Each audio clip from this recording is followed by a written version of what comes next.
Estamos aquí por streaming, por las sofistas. Quiero agradecerles a todas y a todos la presencia, agradecerle a Nicolás Fáez Michelud, que va después a interpretar su música, por supuesto Fernando Ponce y Víctor Fleitas, que me acompañan en la presentación, y a Imanol y a Joaquín por la hospitalidad aquí en Vaporeso, esta librería en construcción, este espacio tan bonito. Y bueno, comenzamos con Víctor Fleitas. Bueno, simplemente para compartir dos o tres ideas que me generó la lectura del material de Angelina, que naturalmente celebro, ¿no?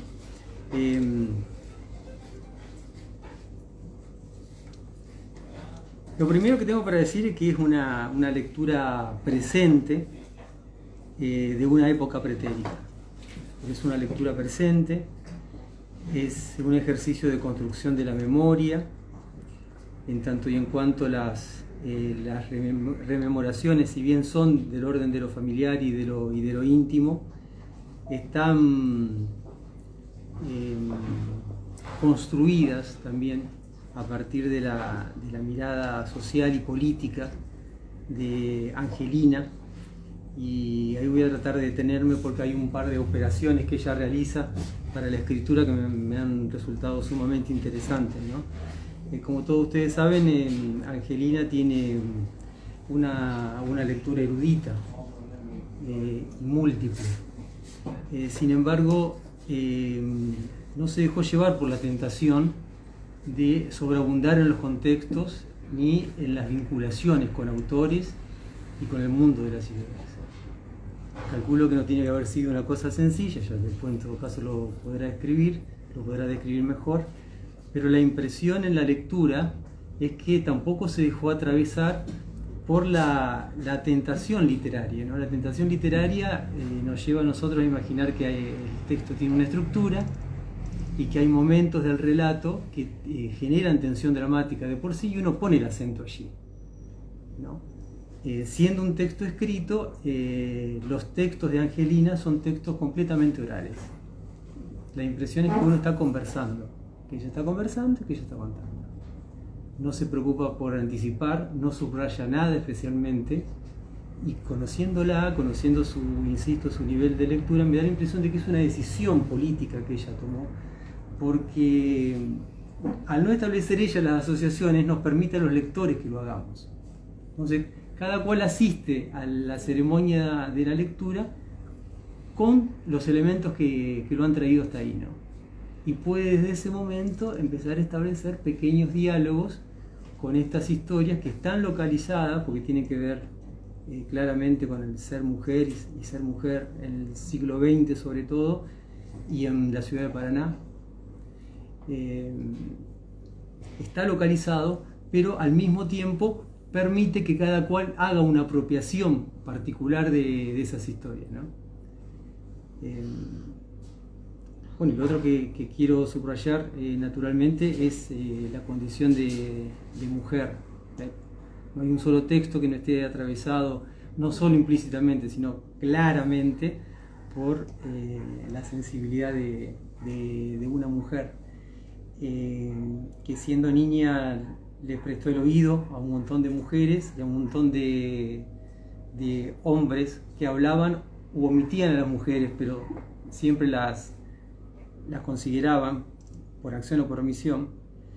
Y en los relatos creí ver yo también la aparición, a propósito de mujeres, con la posibilidad de establecer esa asociación con la patria, dos tipos de mentalidades en pugna, ¿no? Que acaso no sean tan distintas a las que hoy mismo nos atraviesan, ¿no? Una muy europea, de quienes se sienten que han heredado cosas, y otra muy criolla de los que sienten que si no se organizan y no hacen, nunca van a tener nada.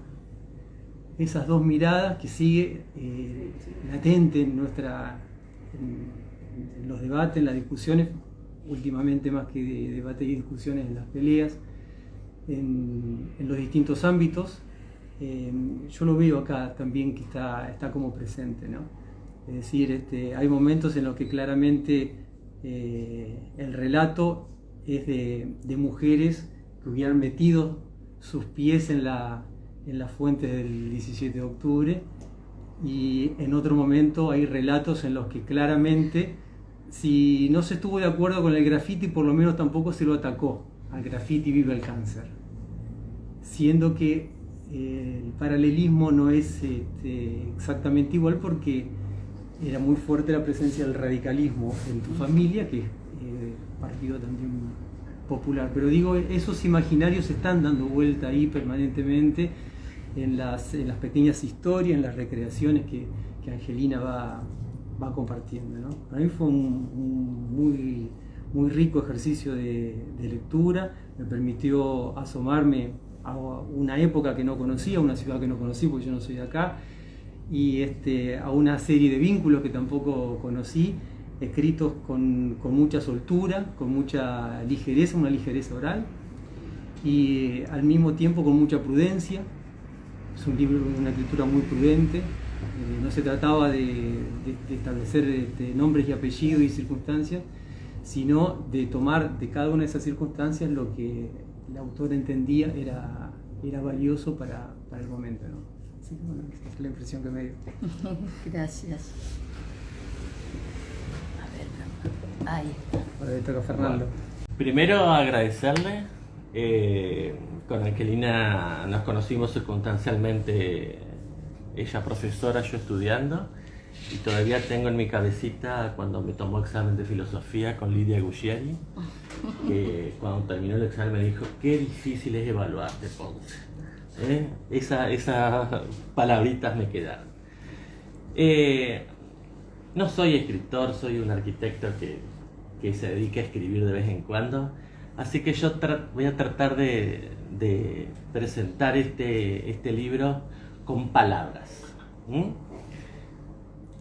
Lo primero que me aparece, la palabra es historia, y en esa palabra historia aparece otras palabras: mito, inmortalidad, olvido, ser, nunca, siempre, pasado, otros. Pero indefectiblemente en esa palabra historia tengo que ir a la palabra madre y a la palabra padre. La segunda palabra que aparecen, o las palabras que aparecen, son infancia y adolescencia, es decir, el entorno familiar. Y en esa madre, padre, mamá, papá, infancia, adolescencia van a aparecer 5 palabras: debilidad, fragilidad, llanto, dulzura y docilidad. Y aquí, en parte del libro, aparecen los 2 primeros lugares en la vida de Angelina. Uno es el cementerio, y el otro es la iglesia Sagrado Corazón de Jesús. Por las dudas, lo que no me conocen, yo soy arquitecto, me dedico a patrimonio. Por eso Angelina me dijo: habla de la ciudad, Ponce. Bien. Una tercer palabra que encuentro en todo el libro es la palabra huella. Y en el mismo libro lo dice como el sembrador de la escuela normal, siempre y en todo lugar. Otra palabra es aparecer. Y en el aparecer aparece 2 palabras, que es una sola, que es clase social. Y aquí aparecen las mujeres del Paraná de ayer. Esa desigualdad, esa sociedad diferente, esa desproporción social que hoy, mirándola 100 años para atrás, verdaderamente da pena. Y comienzan a aparecer los libros, los diarios, la política y un edificio, un lugar, que es el Club Social de Paraná. Y yo en estas palabras que puse, acá hay una silla, lo puse entre signos de preguntas, ese Club Social. Y aparecen las tertulias de los abuelos. Una quinta palabra podría ser esconderse. esa sensación de adolescente entre palabras, ideas, lugares, familias y sentimientos. La madre, las tías, las primas y de nuevo la historia familiar. Y una palabra que gira en torno a todo el libro, que es desobedecer. Y siguen apareciendo los abuelos, los bisabuelos con nombres y apellidos. Y en un momento determinado aparece, mejor dicho, Fermín, Ladislao, que a veces yo le decía, sácame la duda, ¿es Ladislao Fermín, Fermín Ladislao? Pero acá no lo dice. Y en el libro dice, es un parámetro. Pero llega el momento de leer, de contar, de diferenciar. Su padre en algún momento del libro dice, somos de la sociedad. Y ella, cuestionando, le dice, de la sociedad somos todos. Aparece otro lugar, el Parque Urquiza. El apellido, los paseos, los abuelos, la madre, los tíos, las primas. Y ahí yo agrego, no lo leí en el libro, lo que significaba ser burgués. La burguesía paranaense. Es decir, las diferencias, eso que nos diferencia. Que es largo lo mío. Yo lo dije en serio, pero... En un momento determinado aparece la desobediencia y aparecen las texturas, los colores y el estudiar. Es decir, ser independiente, hacer lo que yo quería según ella. Una palabra que es de principio a fin, como dijo Víctor, las mujeres. Abuela, madre, 2 tías, 3 primas, amigas de mamá, monjas, maestras, profesoras, vecinas. En un momento determinado aparece la figura de Victoria Ocampo. Y en el mismo momento determinado aparece la figura de Eva Duarte. Con 2 definiciones. No te metas o algo habrás hecho. En el 1969, se inicia la fenomenal tarea de estudiar filosofía, con 4 palabras: el miedo, el temor, la paranoia y la violencia.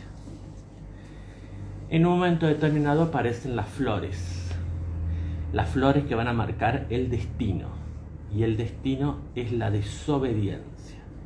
Las monjas castradoras, la madre agresiva, las profesoras intolerantes, las mujeres. En un momento determinado va a aparecer la soledad.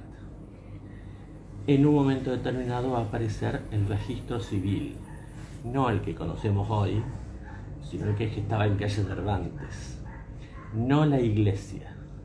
Aparece la ley de divorcio y va a aparecer en un momento determinado, seguramente ya habiendo terminado de estudiar, el nombre propio. La mujer, los hijos, los desafíos, la política, la salud. Pero todo eso se va a mover en la ciudad. Es y fue mi casa, mi familia, y aparece la política. Irigoyen, Alvear, Alem, era casi cotidiano en esas 4 paredes. Va a aparecer un libro, La razón de mi vida, en la biblioteca de mi padre, casi sin letra, en donde aparecían por primera vez los que no tenían algo en la escena pública. Todo eso hizo lo que soy hoy, mi formación actual. Mujer profesional, docente, pensante, feminista, y se van a multiplicar una y otra vez mis abuelos, mis abuelas, mi madre, mis tías, mis primas, mis mujeres. En un momento determinado van a aparecer las desapariciones y de vuelta la ciudad, la plaza, los lugares, los momentos, y va a aparecer una palabra que es austeridad, los sentimientos, las ausencias, las presencias, la adultez. Y de nuevo, la calle, la plaza, los símbolos, las ideas, los discursos, las pasiones. Si yo tendría que definir este libro, sencillamente diría que es un deleite para proyectar esa ciudad que no tuvimos, un argumento para seguir el talento, las formas, las diferencias, ahora y siempre. La conozco poco, hace media hora estuve levantando datos. Aparecen las banderas de la justicia, las viejas opresiones, los nuevos prejuicios. Caminar descalzo es para no molestar a nadie y se puede sintetizar en la vigilia descalza. Eso quería decirles. No, gracias. Gracias,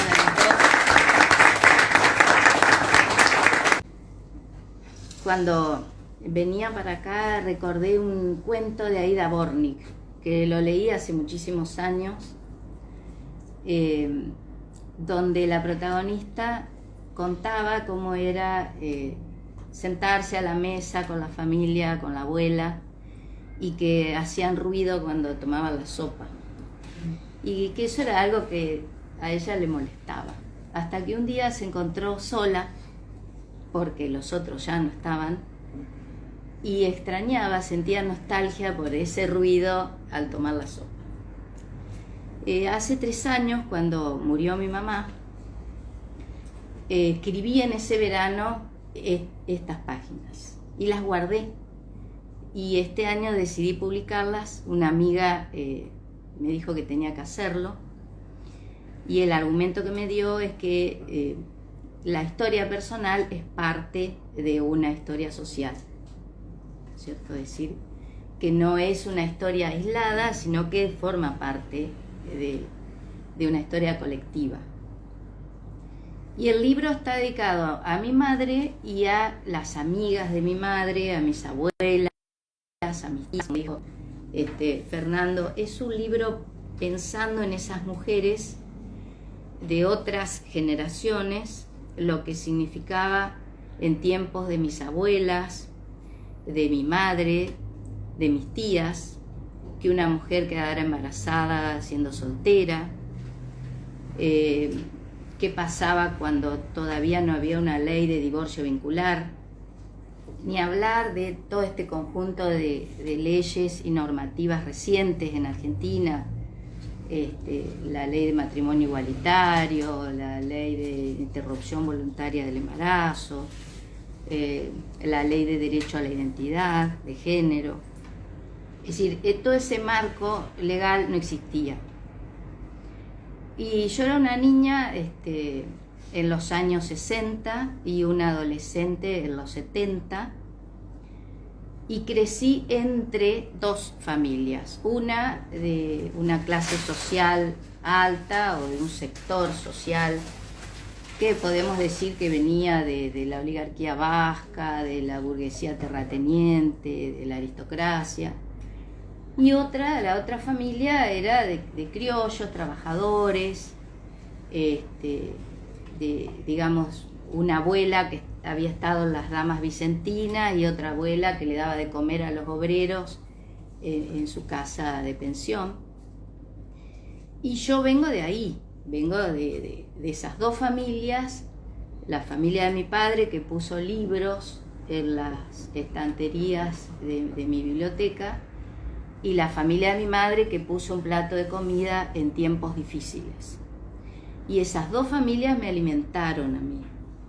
Yo me nutrí de esas 2 familias. También las padecí a las 2 familias. Y de esa relación tan difícil con mi madre, yo aprendí a respetarla, a quererla, a cuidarla cuando se enfermó. Y la respeté tanto que esas dudas que yo tenía acerca de cómo habían sido las cuestiones familiares, después que ella murió, hice las 3 o 4 preguntas para saber la verdad. Y ese día empezó mi pasado. Hace 3 años empezó mi pasado. ¿Por qué? Porque ahí encontré las respuestas y encontré la verdad.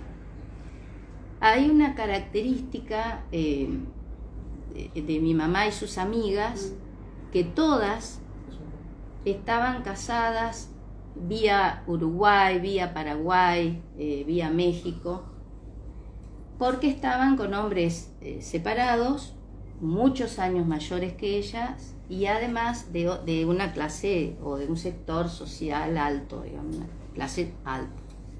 Y ahí se veía esas diferencias, esas heridas por no pertenecer o no ser aceptadas por ciertos círculos sociales. Y yo era una niña que las escuchaba. En mi casa tomaban el té, está la confitería de las familias, que algunos recordarán que ellas compraban masas, tortas, y hablaban y hablaban. Y se hablaba mucho de la monarquía británica, se hablaba de Jackie Kennedy, por eso ahí cuento algunas anécdotas de lo que yo escuchaba todo el tiempo, porque además crecí entre adultos mayores, digamos, no había otra nena en la familia, yo era la más chica de todos, mis primas hermanas tenían la edad de mi mamá, entonces en ese desfasaje generacional yo crecí. Pero este libro definitivamente habla de mi pasado, que es una parte del pasado de esta ciudad, de este país. Yo soy mestiza, porque el mestizaje no tiene que ver con el color de la piel, el mestizaje es cultural. En realidad todos y todas somos mestizos porque venimos de un territorio, de pueblos originarios, de oleadas de inmigrantes. La cultura nuestra es mestiza y esa es nuestra riqueza.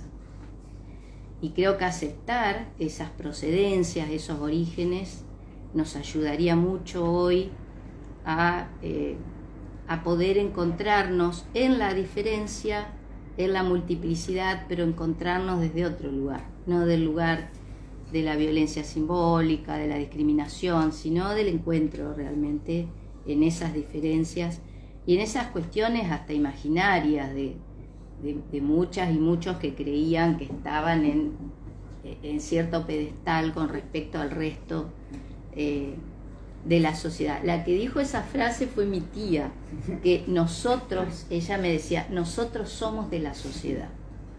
Y yo le decía, no, todos somos de la sociedad. Mi tía, la hermana de mi padre, murió a los 102 años. Por eso yo tuve la oportunidad de conocerla y en el libro la comparo con Victoria Ocampo porque realmente era un personaje increíble, era una mujer que leía a Shakespeare en inglés, que leía a Ibsen, me mostraba todos los árboles genealógicos de la familia y era una mujer que, pertenecía a ese sector de la sociedad. Y ella era mi madrina, además, que en una familia católica la figura de la madrina es importante. Y siendo tan rica ella y siendo mi madrina, nunca me regaló un vestido. Por eso hay un capítulo que se llama Retazos, porque ella tenía 2 modistas, una para la ropa de fiesta, otra para la ropa prêt-à-porter, digamos, y todos esos retazos que le iban quedando los mandaba a mi casa, ella vivía en Córdoba, con una carta y hasta dibujos donde le indicaba a mi mamá qué hacer con los retazos. Y había retazos que eran tan chiquitos que mamá tenía que imaginar qué hacer con eso, un cinto, un bolsillito, algo, porque eran muy chiquitos. Y así yo conocí a los viejos conservadores y también a los viejos liberales, o sea, de principio del siglo XX, cómo pensaban este valor de la austeridad, que era la austeridad en realidad no para ellos, sino que era la austeridad para el resto, para decir, bueno, ustedes tienen que conformarse con lo que hay, porque únicamente nosotros tenemos derechos, que más que derechos eran privilegios para cierto estilo de vida. Yo, traté de comprender por qué estas dos familias vivían el país y vivían los hábitos y las costumbres de maneras tan diversas. Eran dos familias católicas y radicales, pero tenían esta condición social diferente, ¿no? Que, bueno, yo veía las tensiones que había, sobre todo por mi mamá, porque nunca pudo ella dar cuenta de, por ejemplo, que ella no se había podido casar por la iglesia, porque mi papá ya se había casado por la iglesia. Y viví como en una película, porque vivía como una especie de museo, con fotos de mi abuelo con Irigoyen, o mi tatarabuelo que había peleado la independencia. Es decir, todas esas imágenes que en realidad no los conocí a mis abuelos paternos. O sea, de ellos me quedaron fotos, me quedaron cartas, pero no los conocí. Y la ausencia del padre se siente mucho en la familia. Mi papá murió cuando yo tenía 4 años y esa ausencia me marcó enormemente. Y bueno, una vida así de muchos tropiezos. Yo di muchos portazos, por todos los portazos que esas mujeres no podían dar. Esa ha sido una característica mía, ¿no? Bueno, cuando ciertas cuestiones siento que pueden herir mi dignidad, yo me voy. Creo que me ha quedado de ahí, de haber escuchado a todas estas mujeres que estaban relegadas a una vida doméstica, porque esa generación tenía como destino el matrimonio, tenía como mandato la maternidad. Entonces, bueno, crecer entre estas dos familias también implica para mí crecer entre dos generaciones. Esta generación de mis abuelas y esta generación de las hijas de la juventud, donde hoy las mujeres pueden decidir si quieren ser madres o no, pueden decidir de quién enamorarse, pueden decidir hacer de su vida un montón de cuestiones, pero también es cierto que aunque exista un marco legal que no estaba en los tiempos de mi mamá, la justicia es otra cosa. Yo entendí que la justicia no tiene que ver estrictamente con la ley escrita, con la ley positiva, sino que la justicia tiene que ver con la naturaleza del contrato social. Por eso yo digo en una parte del libro que la gramática del contrato social es cruel, porque deja a muchos y muchas afuera del contrato. Y creo que esa es la gran deuda que tenemos. Y siento que mi generación, que está entre esas mujeres que no pudieron dar ningún portazo, que si quedaban viudas se quedaban en su casa, las figuras de las solteronas que se quedaban a vestir santos, y esto que bien marcaban. Yo crecí yendo al cementerio todos los domingos a llevarle flores a mi papá, a la iglesia, y estas mujeres que yo sentía su frustración en todas esas conversaciones en mi casa, porque no habían podido tener un proyecto propio, realizarse. Por supuesto que hay excepciones, por eso me dedico a escribir en este espacio tan lindo que me invita siempre Víctor en el diario. Escribir sobre historias de mujeres me fascina, porque es también ver qué pasaba con alguna mujer que se quería rebelar, quería hacer otra cosa, quería destacarse en algo y podía. Y me parece que este es un momento y es una oportunidad para que las mujeres puedan tener voz, no solo voto, sino también voz, y que puedan estar a la par del resto, sin tener que pedir permiso, sin que les dé vergüenza cumplir con su deseo. No es nada fácil encontrar el propio deseo, porque el propio deseo se confunde con el deseo de los otros. Pero Bueno, un poco para ir cerrando, este libro es sobre el pasado. El pasado no se puede cambiar, los muertos no van a resucitar, pero sí podemos decidir qué hacer con ese pasado. Podemos decidir cómo interpretarlo, cómo interpelarlo al pasado, no solo el pasado personal, familiar, sino de la sociedad. Y la preocupación que siempre he tenido, por eso me dedico a la docencia, es qué le dejamos a las generaciones que vienen. La docencia es una profesión hermosa en ese sentido, porque hay algo en el orden de donar, de dejar un legado a las próximas generaciones. Y eso no se puede mercantilizar, no se puede comprar, no se puede vender. Eso está en el orden de lo simbólico y de lo que una, en mi caso, recibe, tiene que ver qué va a dejar, qué va a entregar. Por eso cuando hablo de los retazos, que también los uso como una metáfora, yo digo al final de ese capítulo, amar es dar lo que no se tiene, que es una hermosa frase de Jacques Lacan, porque eso es el amor. El amor es dar lo que no se tiene. Y también yo diría, sumado a esto, que uno extraña lo que no ha tenido, ¿no? Yo extraño lo que no tuve. Extraño una infancia donde hubiese querido tener esa familia como tenían mis compañeras de colegio, que yo iba, estaba el papá, la mamá, los hermanos.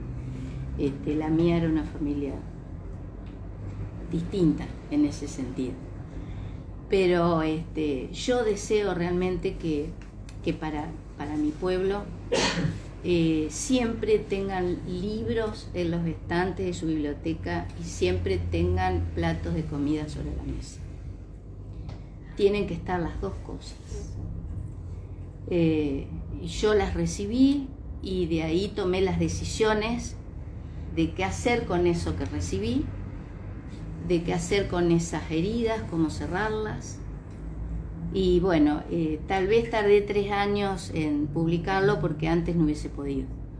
No hubiese podido hablar de esto, presentarlo sin llorar.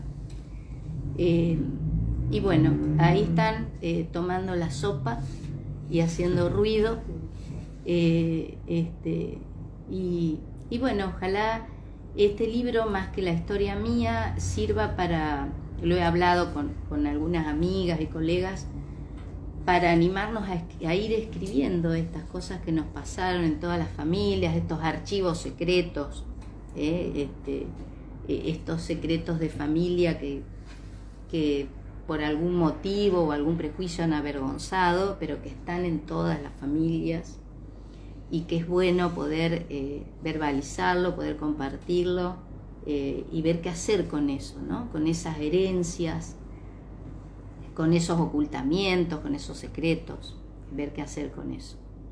Bueno, muchas gracias de nuevo y ahora lo vamos a escuchar a Nicolás, que comparte su música tan bellamente, que fue mi alumno.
las suertes que tuve en la vida fue tener la cercanía de uno de los ineludibles maestros de charango, que fue don Jaime Torres.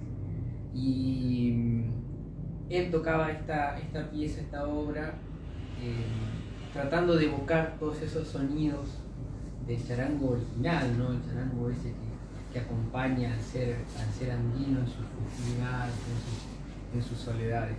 Y no lo tenía pensado tocar, pero esas palabras me dijeron, bueno, hay que traer eso, ¿no? Lo que somos, la mixtura de lo que somos en nuestra cultura. Muchas gracias.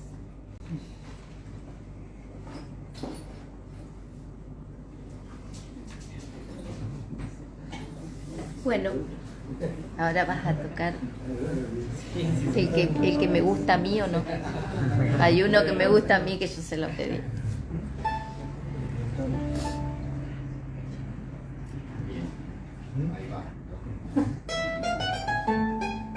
Ese.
De Aníbal Troilo y Homero Manzi.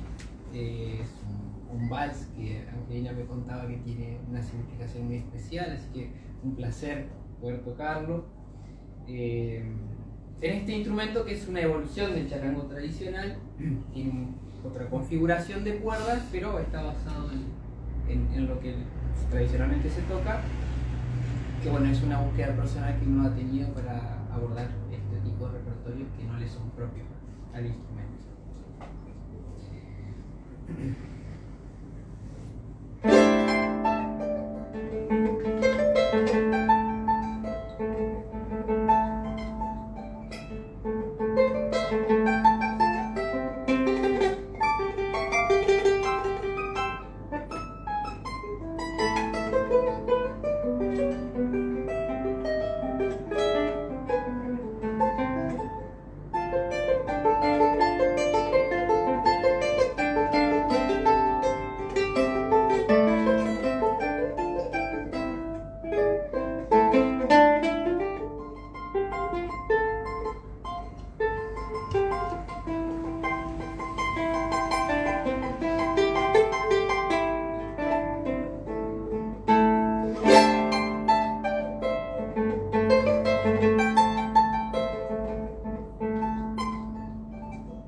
De un compositor que fue paradigmático en la guitarra clásica, pero era entrerriano, Héctor Ayala, concordiense.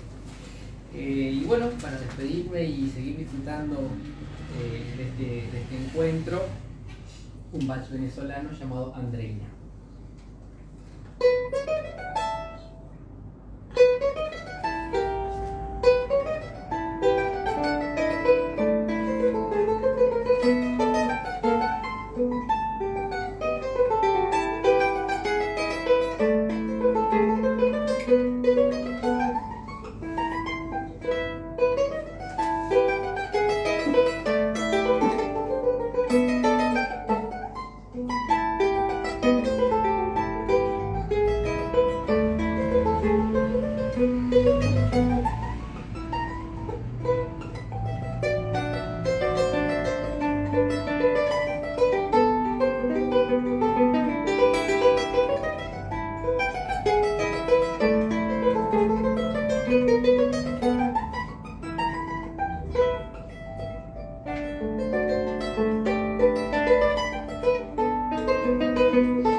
Bueno, ahora tenemos en la planta baja tenemos empanadas, sanguichitos, cerveza, es decir, la parte, digamos, de alimentar el cuerpo. Alimentamos el alma, alimentamos el cuerpo. Creo que por acá hay un regalo, Angelina. Sí, Pía me ha traído aquí un ramo. Pía, diría mi mamá, es mi nieta postiza. Gracias, mamá.